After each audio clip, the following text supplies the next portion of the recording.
Um, Thank you, Marla. That's sweet. I know did you babysit Mike? No, Mike babysat, whatever. She babysat. I bet Steve that you're good. Yep, yep. I just really want to praise the Lord. And I'd asked for them to play that song because that is so true, I'm sure, of all of our lives. But, from this point, looking back to even when I was a child and knowing that he was there through all that stuff, I wrote notes because if I get talking, I have a tendency that my mind will go from this subject to this subject to this subject, and then nobody will know where I started, ended up. So my daughter says, Mom, write some notes. Okay. I'm going to try not to read them. Okay, so the Lord kind of wanted me to tell a little bit about before I knew Jesus, kind of what my life was like and how I began to walk with him. A period where I am not going to say fall away because I don't believe I fell away. I had written down, I drifted, that was the word I used. And then coming back to him again fully. So growing up, I was not raised in a Christian home. I didn't know God, I didn't know Jesus. My dad was a Catholic, but in name only. I had 4 siblings. There was me and my older brother, my middle brother, and then my 2 little sisters. My dad was an over-the-road semi-trucker. Sorry. All right, let me calm down. Anyway, so he was an alcoholic and very abusive to my mom and my older brother. He never hit me, but he was very verbally abusive. And he hit my mom and my older brother, and it was very difficult. And so then when I was about 12, my dad had moved out, and I'd come home from school. My dad had moved out in August. Anyway, I'd come home from school in February, and my mom wasn't there. And I'm like, okay, so my aunt came. My mom had 5 sisters. So anyway, my aunt came over and she says, well, come on, kids, you got to come with me over to my house because, we're like, well, where's Mom? They're just kind of brush it off. And so then coming to find out that my mom had a psychotic breakdown. So I had one of her sisters lived in Grand Rapids, and there's 5 of us. And she had 5 sisters, but nobody could take all 5 of us. That was not possible. So my older brother, he ended up going with my dad, who I hadn't seen in I don't know how long. Me and my 7-year-old brother, we went to live with my one aunt. And then my sisters, who were about 2, they were going to go live with my other aunt up in Greenville. And that, to me, was one of the worst days, to see them have to go with my other aunt, knowing I didn't know when I'd see them again. Because I remember when my mom had them, they were my little baby sisters, and I was 10 years older than them. So that was very, very, very traumatic. So after a few months, my mom got out of the hospital, and we moved up to Morley, where her parents lived, and we put a trailer in there and stuff, and then just a lot of different things I'm not going into detail about with family structures and stuff going on. So anyway, so then when I was in high school, I met my husband. So we're high school sweethearts. And hold on, I want to make sure I don't jump ahead of myself. Just bear with me, please.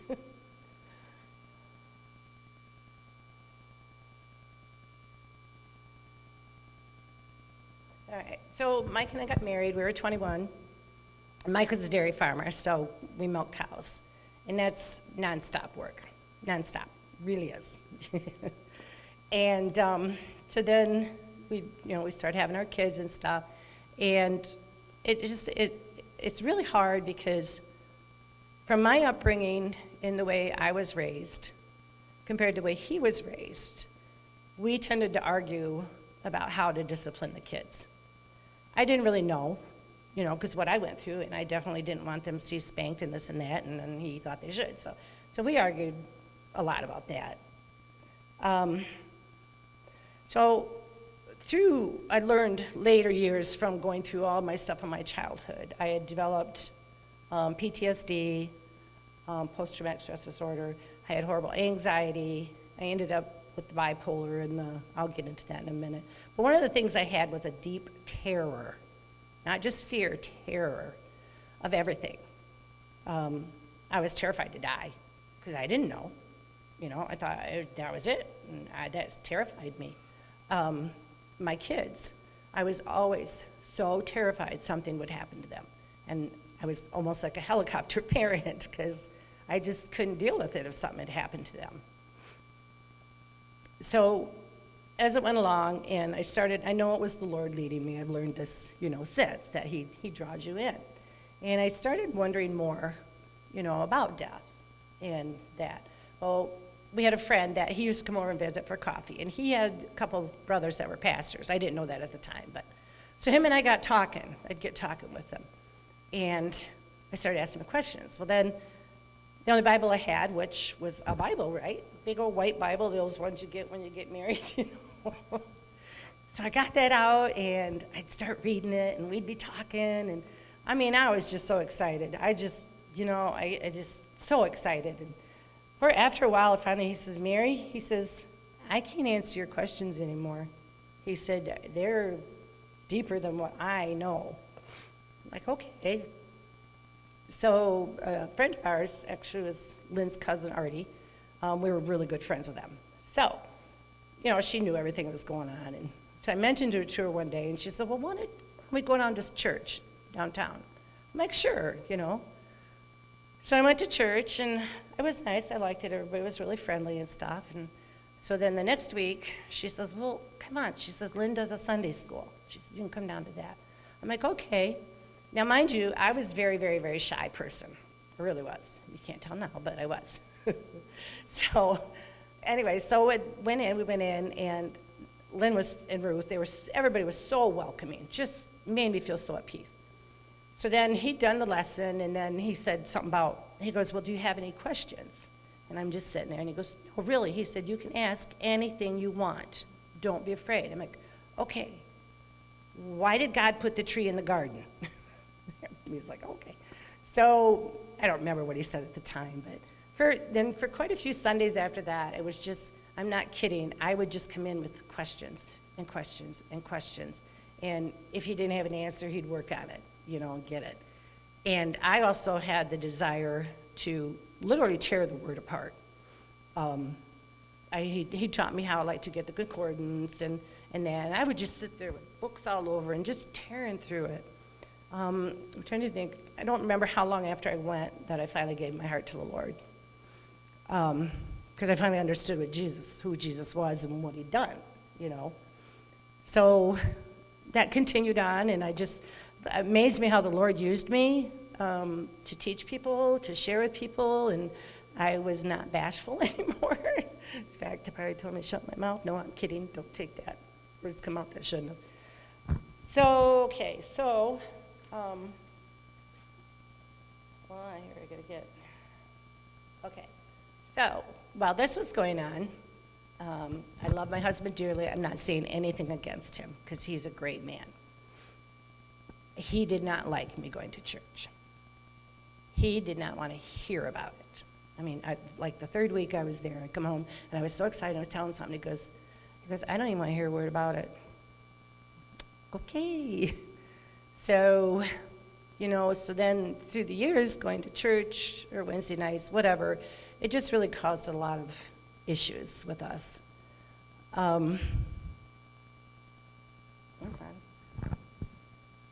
Let's see.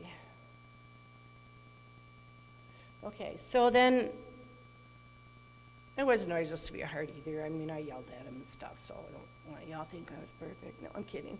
Anyways, so got into my 40s, and I started noticing getting really depressed. I didn't understand it, right? And I just noticed it, and at the time I was afraid to ask for prayer, other than from like Lynn and Ruth or, close people right there. Because at the time, a lot of times the church doesn't believe, hey, you got a mental illness, that's your fault because you don't have enough faith. So anyway, I talked with a friend, and I went to my doctor, and he put me on an antidepressant, and so the next quite a few years, I went through quite a few medicines to try to figure out how to get me stabilized. I kind of want to describe a little bit. When they determined I had the bipolar. Bipolar is when you have really high highs and really low lows. And mine would swing, bam, bam. At first they didn't think I had bipolar because the mania came out of me of anger. I mean, I'd get really mad. So anyways, and then the depression, and then medicines they put you on. I mean, you don't do anything. You sleep for days, and so it was pretty miserable. And I still kept going to church. I still got prayer. I trusted in the Lord. I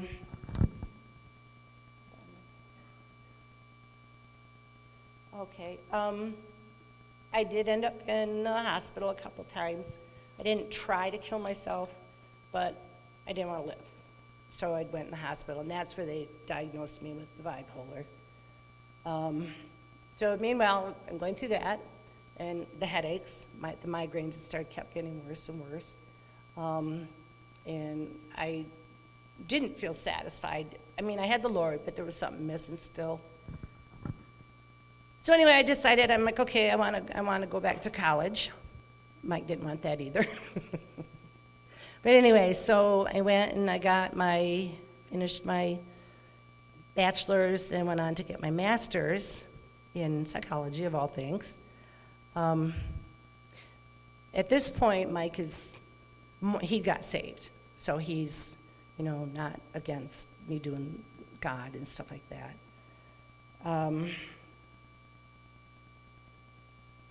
So during this time, though, when I was going to church, going to school and having all this stuff going on, I just kind of drifted away from God. Knew he was there. I could hear him. He says, I'll never leave you and forsake you. I know the plans I have for you. But I don't know. I just didn't want it. And yet, even during that time, this amazes me, is he still used me to talk to others, And so that went on for a while.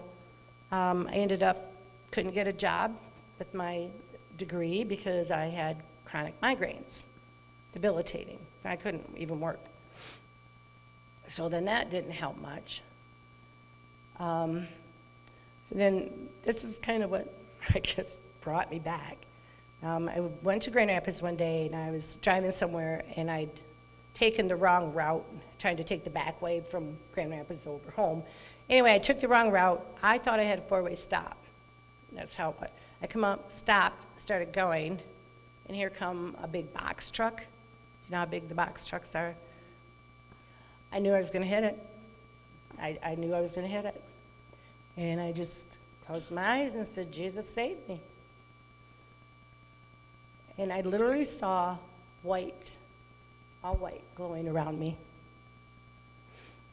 So after the accident, whatever, and people were getting me out of the car, and I was laying there, and so they took me to the hospital and got a hold of my husband, and I'm in the hospital, and, just a little glass on me, no bruises, no nothing, absolutely nothing. So my husband was kind of, we've gotten in an accident, whatever, but. So anyway, they brought the car home the next day. I went out and looked at it. I couldn't even look at that car. I turned around, went back in the house, and my husband, he didn't know how bad it was. There was nothing left to that car, nothing. And he saved me from that, even though I wasn't that close to him. He loved me. And so then I repented, and I obviously thanked him, and obviously that was a great testimony to, a lot of people too. So then I started following. It's done here, hold Oh, okay, so then, like I said, I still, even all through this, I used to still having the bipolar and the migraines, and then it started coming back to church here, which I love all you guys, you're wonderful, and then I think it was 3 years in August, and I come up and asked for prayer, for healing from the migraines, and Angela came down. Just getting louder, Angela came down, and they prayed, and I have not had one migraine since then. 3 years. Praise the Lord. Yeah, that's awesome. And then it'll be 2 years in May or whenever Mother's Day is that I'd come up and I told Lynn, I said, hey, I can't take this stuff anymore. I don't care if I live, And so then they prayed for me. That's the day I kind of gently fell down and was delivered from the generational curse of the mental illnesses, and a few other things that have come out. And I just am so thankful.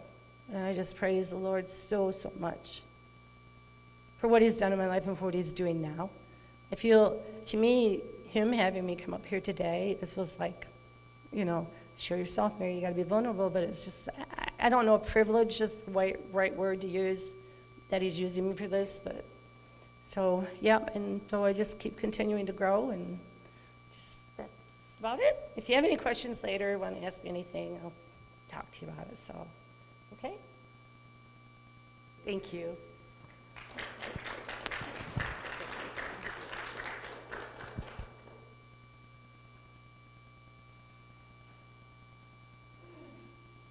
So thank you, Mary.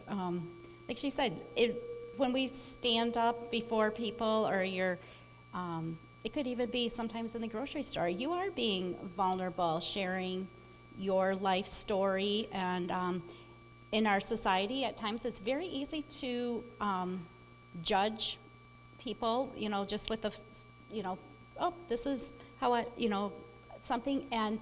But like that, God was using with Mary each step of the way, and her journey, and she didn't give up. I mean, how many people stop and in Christ, I love that scripture about when you've done all, stand. If you're wobbling, you stand, and God brings us through.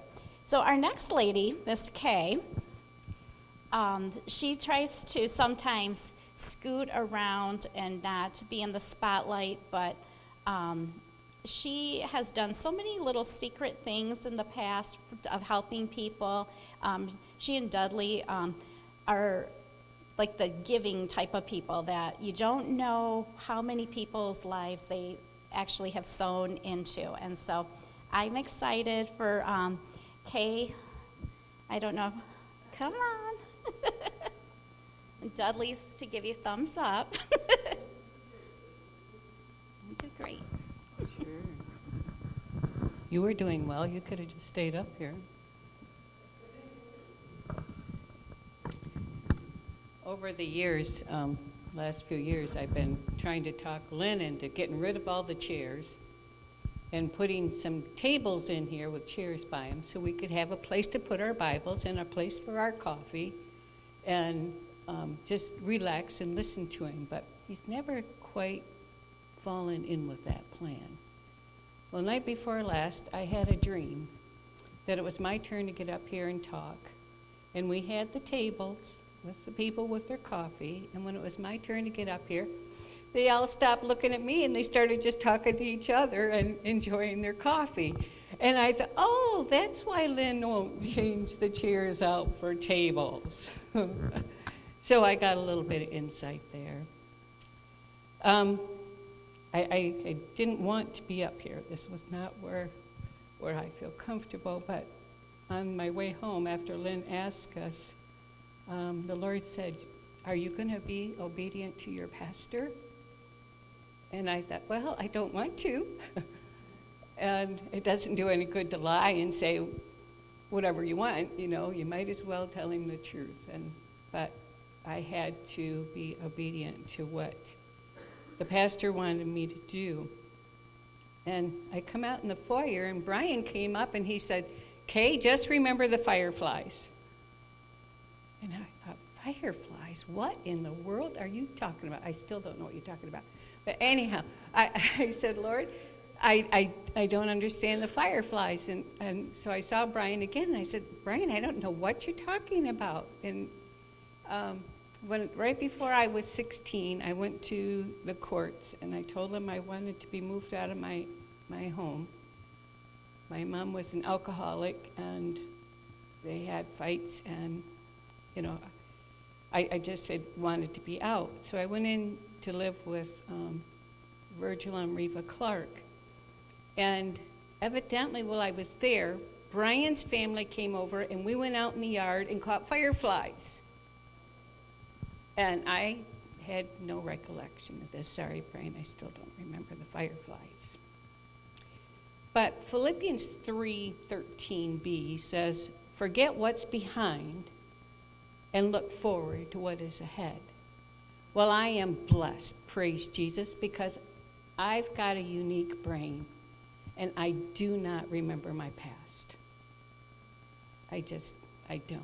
Every once in a while, the Lord will bring a glimpse of something to me, but for the most part, I don't remember my past, which is probably a good thing since I wanted to be moved from my home. But I went to Clark's the month before I turned 16, and there I was introduced to Dudley. He was a neighbor there, and he went to the same church as Clark's. And the first time I saw my husband, now remember this, first time I saw my husband, he was up front in front of the church singing a solo.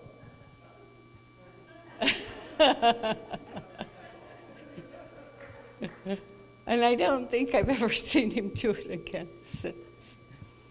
But my foster mother decided I should meet Dudley because he went to the same school and he could show me around the school. So she introduced me. Well, later on in the 2 years I was there, she regretted that she had done that because then Dudley and I got too close and she didn't like that. But I was able to meet him there.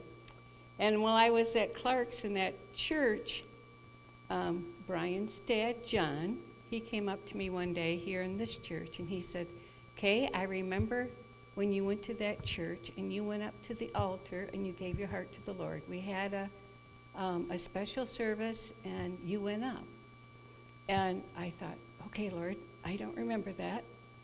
But he went into detail. He told me all about it. And I thought, well, thank you, Lord. I have a witness that I gave my heart to you. I don't have to go on just about my own thoughts. So I'm thankful that other people do bring remembrances back once in a while. When Dudley and I were married, he was in the service. We moved around a lot. And then we ended up down in Stanwood when my children were in elementary school. And I got to know Jan. Jan is my dear friend, and I've known her, it's been since in the 80s, and she has been there with me through thick and thin. And like any good friendship, you know, you have close times, and then there's times when you're pulled back away and you get busy with life and you're not right there. But as soon as I would need Jan would be right there. And I'm just so thankful for my friendship with Jan. And actually, Lynn is the one that introduced us down at the Stanwood Church. He had her. She remembers it. I don't. I have no idea the day that we first met. But I'm just thankful for that friendship. Let's see. We have to... I don't want to focus on just what I can't remember. And the Lord kind of wanted me to point out things that I do remember. And I remember it was the house that we lived in right before we moved to Stanwood. We were in a trailer in Rogers Heights. And I got down on my knees to pray. And when I started praying, the words that come out of my mouth weren't mine. They were some strange language. And I thought, what is this? And I just continued to pray and continued to enjoy this language. And I enjoyed it so much that for a long time, I wouldn't even hardly pray in English. I just wanted to pray in this special language. It was just fun. And then I started getting this little hint of a message. Well, you shouldn't do this. You shouldn't be praying in the Spirit. And I started listening to the voice, and I used my prayer language less and less and went back to English until the Lord showed me the devil was just taking your blessing. That prayer language is your blessing. And so I never got back to using it as much as I did at that time, but I do use my prayer language again. So another first time I remember is I went to Bible studies that Lynn taught, and they were interesting Bible studies because it was during that time that Lynn helped me get through getting rid of the demons and all this kind of stuff. But at one of them, the Lord asked me to give a tongue, and I thought, I don't think so. I don't think this is probably the Lord talking to me. I don't know if I want to do this, you know. And there was, I don't know, it wasn't very many. It was just a small table and not very many people, but he kept doing it. Well, I burst out in tears, but as I was crying, I gave this tongue. I thought, all right, Lord, I don't know if this is you, but I'm going to. And thankfully, Lynn had an interpretation, and so he gave the interpretation for that tongue. There's not been a lot of times that I have done that since, but the Lord helped me to get through that time. Another incident I remember really, this is one thing I do really remember. This was at the Stanwood Church, and there was a couple that came to the church, and I knew the people, and he went up to the altar, and I always sat way back in the back seat at that time. That was my spot, and the Lord gave me a message to go up and give that man. And I thought, oh, no, I'm not giving that message to this guy. And he says, yes, you go up there and tell him he has to ask for forgiveness for this particular thing. And I thought, nope. And it just wouldn't go away. So I finally went up and I kneeled beside him and I said, the Lord wants me to tell you that you have to ask for forgiveness for this. I had to ask forgiveness for the same thing, and you need to ask for forgiveness. The man just struck out in anger. I mean, I got up and went back to the back of the church and just sobbed, and the pastor had to deal with him up front, and they left, and I thought, Lord, I really blew it. I missed it here. Well, lo and behold, a week or two later, this guy came up to me and he says, I want you to know you hit that right on the head. He says, what you said, I needed to hear that and I needed to do that. So I was thankful that I got a confirmation, but I sure thought that I'd missed it. I had stepped out, even though I was, this thing of you walk in fear, but you have to kind of step out anyhow. Okay, so let's go. Hopefully my pages go really fast because I'm shaking up here. But and once we were in this church, I remember there was one day, I moved up front. There used to be, I can't remember what the man's name that used to sit up there with his wife. And they left the church and they went to Fremont. But he used to always say, the closer you sit to the front, the more anointing you receive. The farther you go back, the less the anointing is. So when he left, we moved up into his spot because I wanted all the anointing. But so one day, I think we were sitting up here then, and the Lord said, I want you to go to everybody in this congregation and give them a hug. Well, I'm not a hugger. I prefer people to keep their hands off of me, and I don't want to put my hands on other people. Once in a while, I'll feel like I'm supposed to, but he said, I want you to go to every person in this congregation and give them a hug and tell them it's from me. well, that wasn't something again, but I did. I walked around and I gave everybody a hug. And I said, this is from Jesus. And that's all I did. Hugged and gave him that. And I was up here in this chair. And there's some things that I miss. But the first time the Lord said, I want you to step out. Well, actually, I was in the chair, and he told me to take my shoes off. He says, take your shoes off. You're on anointed ground. And I thought, well, that's different. But I took my shoes off, and as you can see, they're off today. He said, I want you to step out and dance with me. And I thought, you want me to dance with you here in front of all these people? Lord, isn't there somebody else that you would like to dance with? But no, he wanted to dance with me. And I got up there. And at first it was, kind of jerky, and I wasn't really sure. But all of a sudden, the anointing fell, and I just was flowing, and I didn't care what the people behind me thought. I was just dancing with my Jesus. And then there was the time, well, there was different times, but I remember the one in particular. Paul Bybee was still alive, and he sat right behind us. I loved that man. He was such an encouragement. And I started singing in the Spirit, and I fell down on my knees and was just singing in the Spirit. And when I got back up, and Paul said, you just witnessed her singing with the angels. And I thought, oh, how cool, Lord. I was actually singing with the angels? That is so cool. But it's so easy to not want to do it, not want to step out in your fear.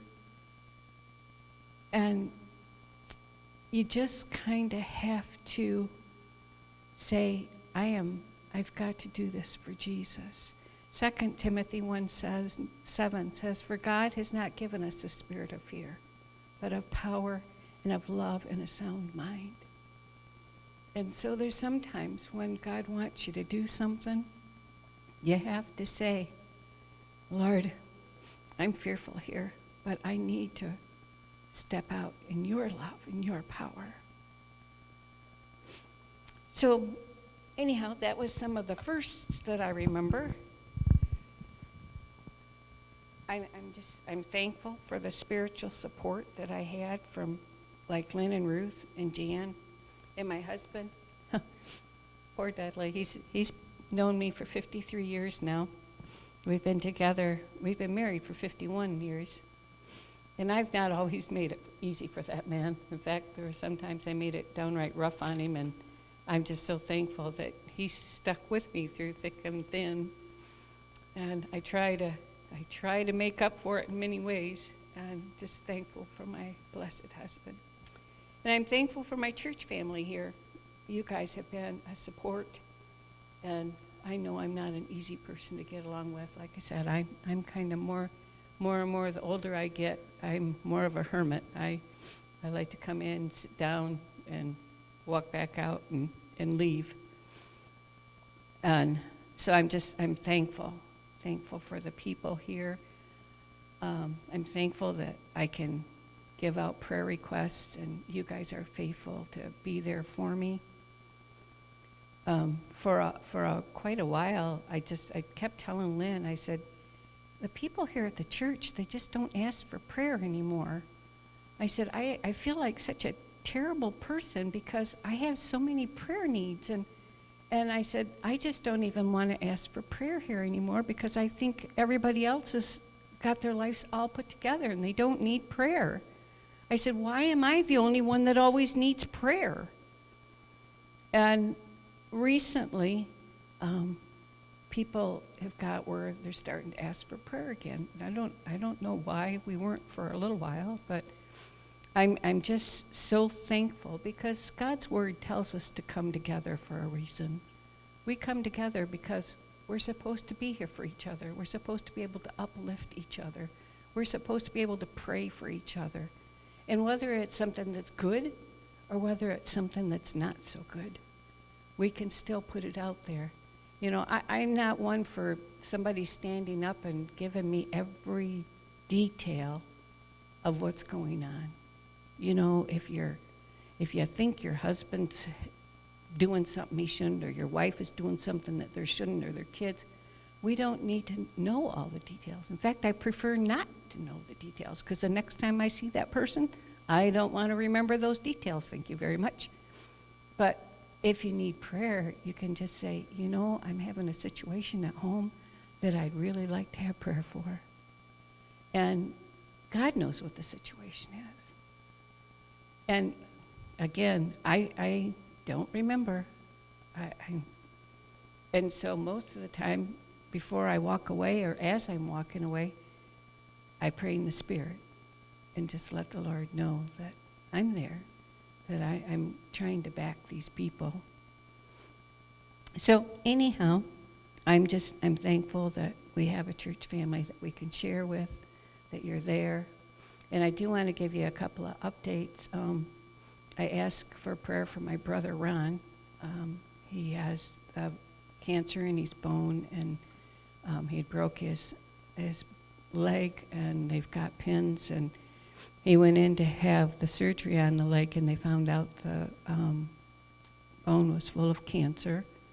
And then they did the screen on his body, and they found other cancer.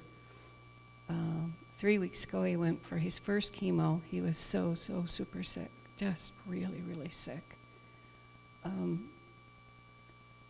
He didn't even get out of bed, I guess, for a couple of days. He lives down in Florida, so I don't get to see him. I never know how to pray for Ron. He's living as a homosexual. And I just think, Lord, I just don't know how to pray for him. I want him healed, but I want him to serve you. So again, I have to just pray in the Spirit, because I don't know. And my son, he went through his thing with his heart and everything. He was given a paper that said that he could come home or go back to work after a week. Well, he drives semis, and that's not a good enough report for the semi people. He has to go back to the cardiologist and have an actual release from him, and then he has to go and have a state physical saying that he is good enough to drive the semis, which is a good thing. We don't want him out there on the road if he's not ready. But the problem is he couldn't get into the cardiologist, and he finally did get an appointment. It's on Valentine's Day, February 14th, but he's not able to work until then, and so they have no income coming in. So we are just praying that the Lord provides for all their needs. And then after all that, my daughter called, and she had got put on a medication, and she was having an ill effect from it. She was getting dizzy and almost passed out at work a couple times, and they sent her to work or into the hospital, and she had an EKG, and they said, oh, you've got a blockage in your heart. And I didn't know you could find it on an EKG, but that's what they said. So she has to go in for a stress test. But Stacy's had 2 stents. She had one in her groin, and her body rejected it. And so a year later, she had to have another one put in. And I said, boy, Stace, if you have a blockage in your heart, they're going to want to put a stent in there. I said, if your body rejects these. So we don't know what's happening there. She's got an appointment on the 13th to go in and get the stress test. And I'm hoping that she's like her brother and there is no major blockages or anything. So I just, again, thank you very, very much for all the prayers for my family. I appreciate it, and I appreciate having the privilege and opportunity to pray for you guys, too.